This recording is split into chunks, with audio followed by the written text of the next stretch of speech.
Hello and welcome everyone. It's Sapphire. I hope you're all having a wonderful day or wonderful evening. And thank you so much for tuning in. Really appreciate it so much.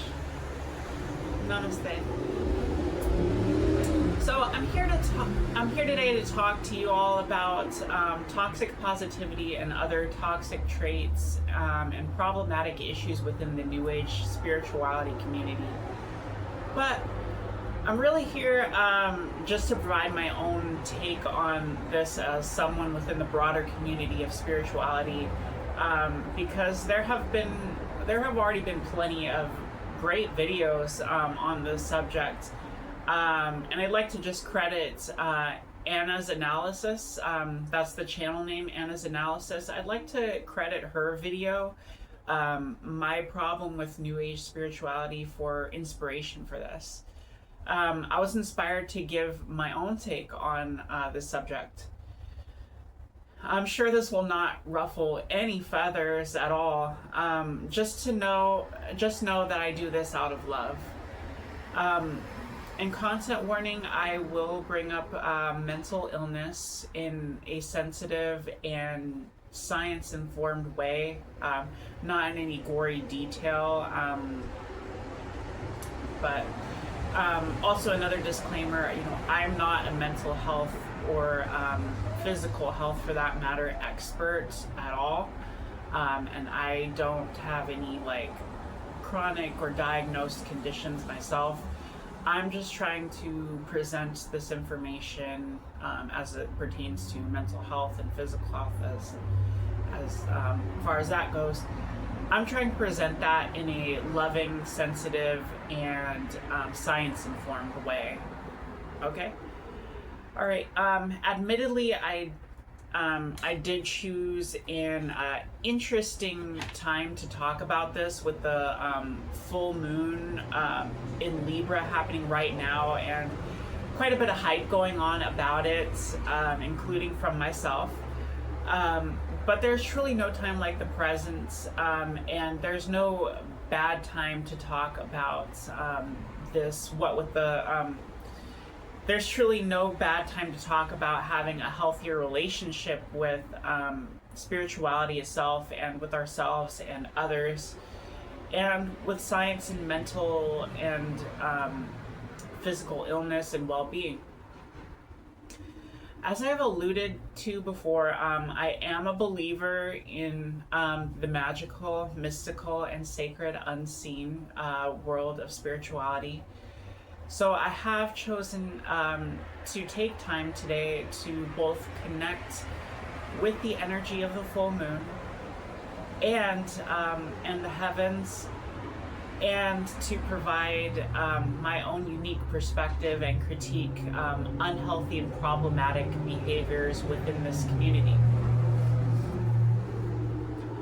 I too have an open mind. Just not so open my brain fell out or got sucked into a cult. I hope you all know that's not a personal jab at any of my viewers.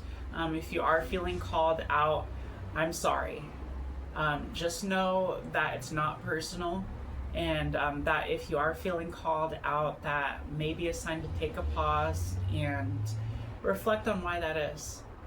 I make this content, like always, not from a place of hate or condescension or intentional divisiveness, but rather from a place of love, peace, healing, and understanding.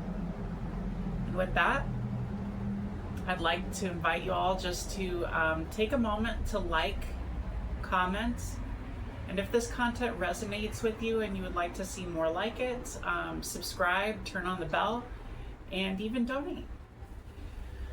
All right, so let's get back into it.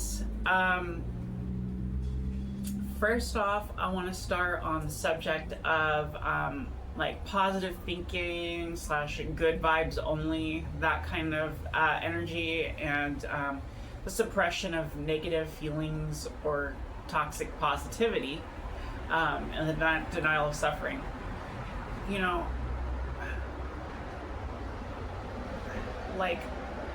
good and bad experiences, they're both part of the human experience. Good and bad emotions, energy, and experiences, that's all part of, this human life, this human experience. And to deny that, yes, is toxic. It's it's harmful to deny that, and it actually gets in the way of spiritual progress. It helps to acknowledge that, so you can work through any issues surrounding those low moments and the problematic, the problem energy of bad feelings. And I shouldn't even say problem energy. It's just, like I said, it's part of the human experience. So yeah, I'm gonna have a video that goes into more detail on this later, actually, and as it relates to my own personal experience.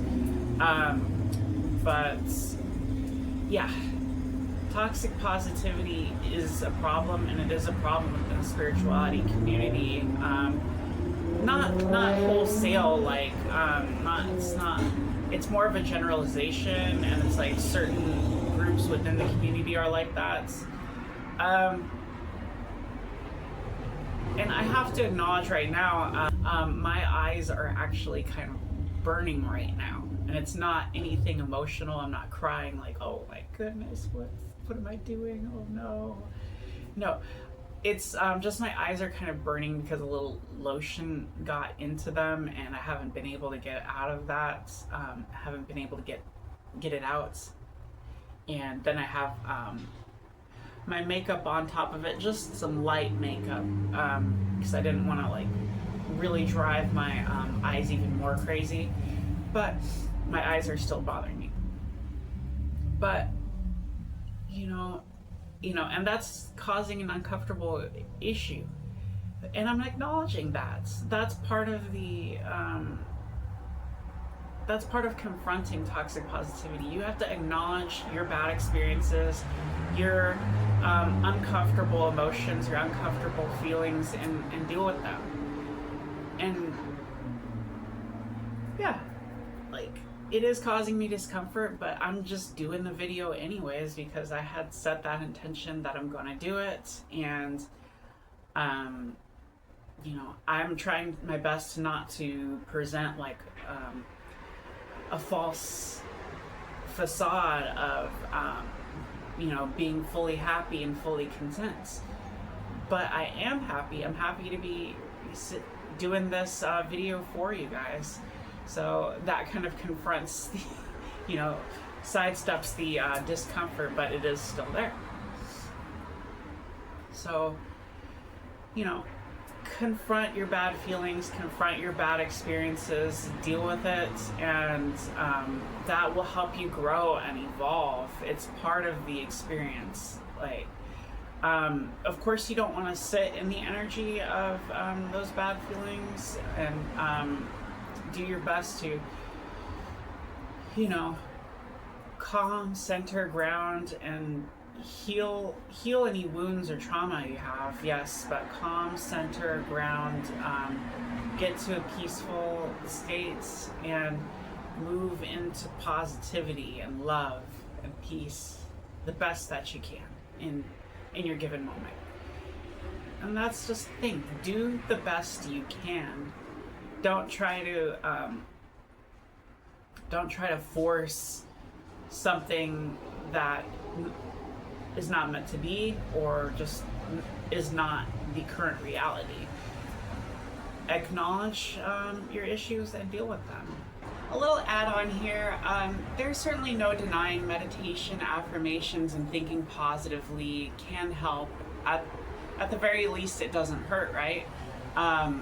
But for one, it's not always possible to think positively no matter what, especially if you have a clinical mental health condition. When things keep going south, negative thoughts inevitably creep in. I'll get into this in a future video, but the human mind, as a product of evolution and survival, has a negativity bias. But in the modern world, this negativity bias has a tendency to keep us limited, stuck, or restricted. Additionally, thinking positively is not a panacea or a magical cure for your problems. Thinking positively alone won't magically attract the life you want, unlike what many self-help gurus or influencers will tell you.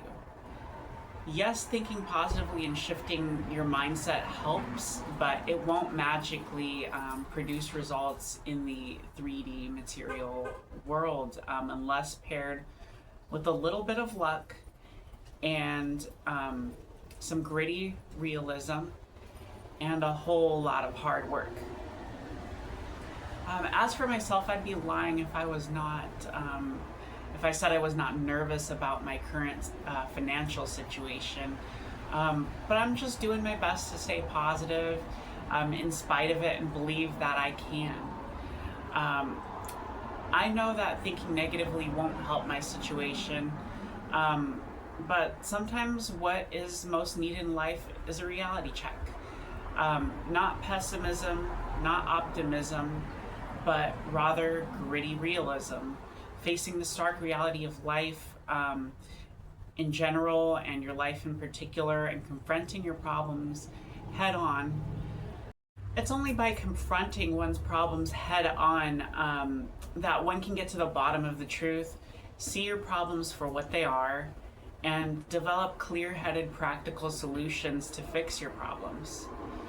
Dwelling in negativity on everything that's bad or that could go wrong certainly doesn't help and could make things even worse for your mental state, and then by extension your will to fix your problems and get things done.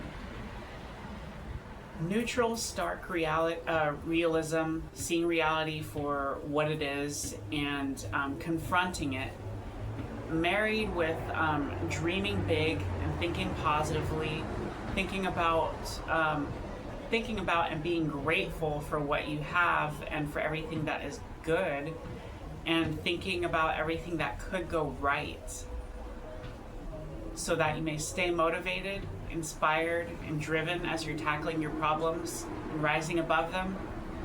That's where it's really at. And that brings up spiritual bypassing. Spiritual bypassing, that's another thing I want to cover. What it is spiritual bypassing? It's a tendency to use spiritual ideas and practices to sidestep or avoid facing unresolved emotional issues, psychological wounds, and unfinished developmental tasks. Like I've been hinting at, that is a huge problem.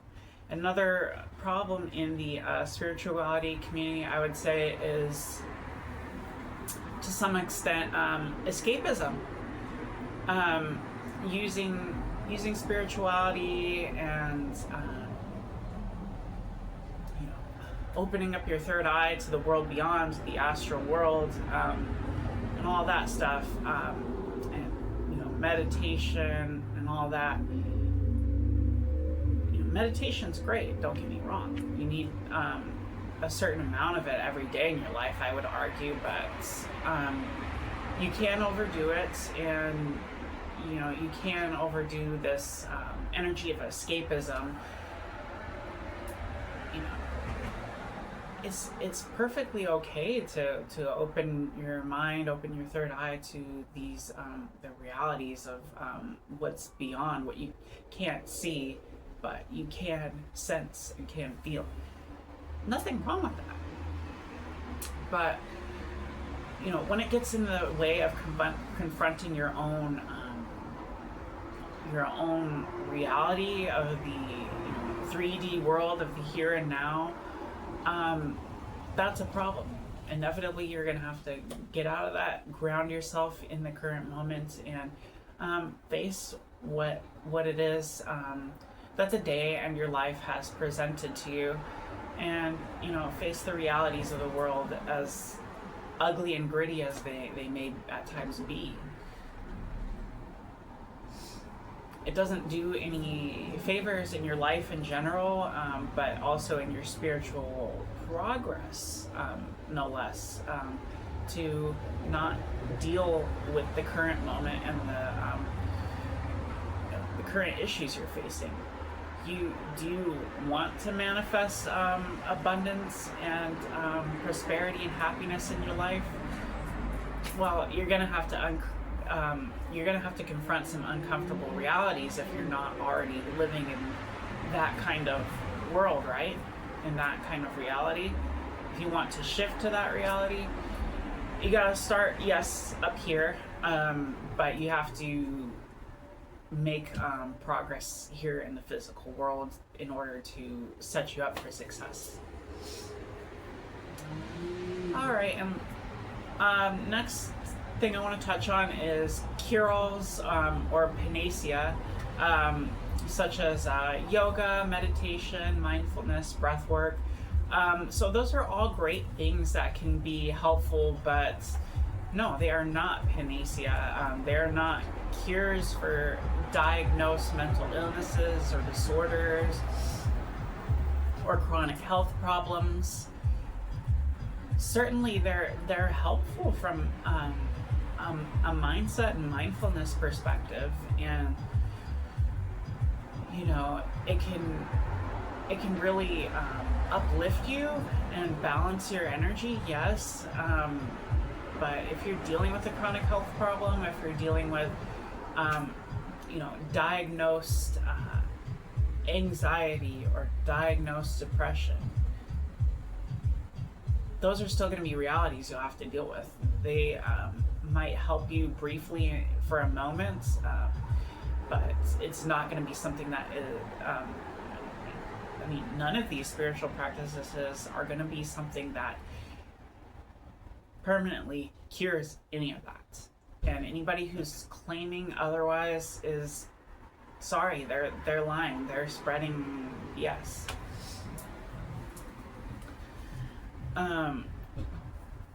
That said, as for me, I do have my own mental issues from time to time. I'd be lying if I said otherwise. So I don't have anything diagnosed, yes. Except for gender dysphoria. I mean, that's just part of my reality, but it's not considered part of the DMS anymore. Thank goodness for that. But as far as other like diagnosed mental health issues, I don't have any of that. I believe I may have high functioning ADHD, but it's not something that's been diagnosed. I may even have high functioning anxiety, but nothing that's caused me so much problems that it's been something like I'm gonna see a therapist and get diagnosed. No. And a little bit of depression comes up here. And I hazard even saying depression because it's just a little bit of the blues comes up from time to time for me, or like dips in motivation and energy that comes up from time to time, and that's, like I'm saying, that's just part of the human experience. It's something that you have to confront and do your best to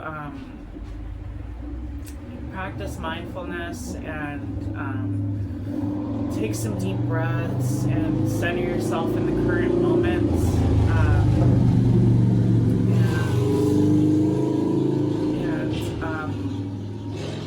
Have some moments of gratitude, maybe have a gratitude journal. Be thankful for what's going on in your life, who you are, where you're at, what all the blessings that you have in your life. Be grateful for that, take stock of that, and do your best to then move forward into a more positive state. But to say that any kind of mindfulness practices or yoga, meditation, breath work will cure any of those strong diagnosed clinical conditions, it's just a lie. It is. You know, if you think you may have something that keeps recurring or is strong in your life and in your mental health, please seek help, seek therapy from an expert, from a licensed expert. Now to the next topic. Always listen to your intuition. I would say actually most of the time, sure. Most of the time you should listen to both your body and your higher self and your intuition. Most of the time, no, they will not lead you astray.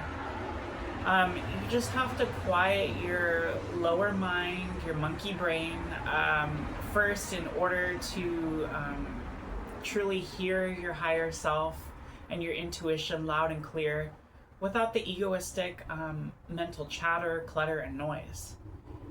But sometimes you have to just use logic and reason to get to the right answer, and regardless of what your intuition is saying. No. It would also do you well to think clearly with your rational brain before you act or speak, just so you don't get yourself into trouble. Like the saying goes, look before you leap. So you can be aware of any grave dangers in your path that you should avoid, but also don't necessarily wait for everything to line up perfectly if your soul is calling you to take intentional action that aligns with your goals, dreams, your path, passions, and purpose. And that's something I've been bringing up quite a lot lately. But yes, intuition is not infallible. In my opinion, it's just the best tool that we have that allows us to divine the answers to the untestable questions that cannot be sussed out with science, logic, or reason. And yes, two different people's intuitions may yield two different answers. There's two different explanations, I would say, for that. One or both of those people's intuitions could be clouded by some low-grade mental chatter, and they need to get centered, grounded, and clear their minds, and then come back to the question. Or it's by design. Two different people are two different souls with two different values, priorities, goals, dreams, and senses of purposes. And also two different levels of spiritual awakening and attunement.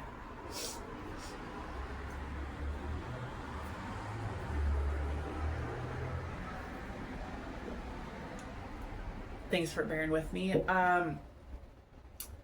And with that, I'd like to jump into the law of attraction, or the idea that you can control your reality, or your thoughts create your reality. And I think to an extent, sure. Any major change that you are trying to create starts up here, yes. But there's so many variables in life, and to say that full on you control your reality or your thoughts create your reality is bogus. There's so much that's out of your own individual control. And even what is in your control, you may have some kind of disability, for example, or just lack of privilege, and that's all influencing your ability to do what you want in life. You may be limited by disability or mental health or all kinds of different conditions or factors or characteristics in your reality, including privilege. Those who are wealthy and those who have an advantageous position in your society will inevitably be in a far better position to excel in life than those who don't. And with that brings me to New Age spirituality and victim and poverty blaming and shaming. Also another big problem in the spirituality community in general, especially as it pertains to the law of attraction. I would say you're not attracting the bad things that happen to you in your life. If you're constantly dwelling in negative thoughts, sure, that inevitably becomes a factor. Of course, it can also be a sign of mental illness, for example. But I'd say, beyond that, like I said, there's so many different issues in life. Like, you can be a victim of violence or a victim of just a poverty, a poor background. And I wouldn't say that you attracted that in your life. No. You didn't attract violence being perpetrated on you. You didn't attract a hurricane or tornado destroying your house or your neighborhood. Sometimes life just happens. Like with my eyes burning from the lotion, I mean, maybe that's a little bit my own fault, but it's an accident. Like, life just happens. And that's another thing. There's this trite saying in the spirituality community that everything happens for a reason. I'd say in the broad scheme, in the big picture of things, sure. Sure, everything does happen for a reason. But as far as the little trivial everyday details, I wouldn't say everything happens for a reason. And definitely, the bad things that are happening to you, maybe in the grand scheme of things, are happening for some bigger picture reason. But, so much of what happens in life is at least seemingly random. It doesn't have a rhyme or reason to it. And to say that everything happens for a reason can, come off as insensitive and,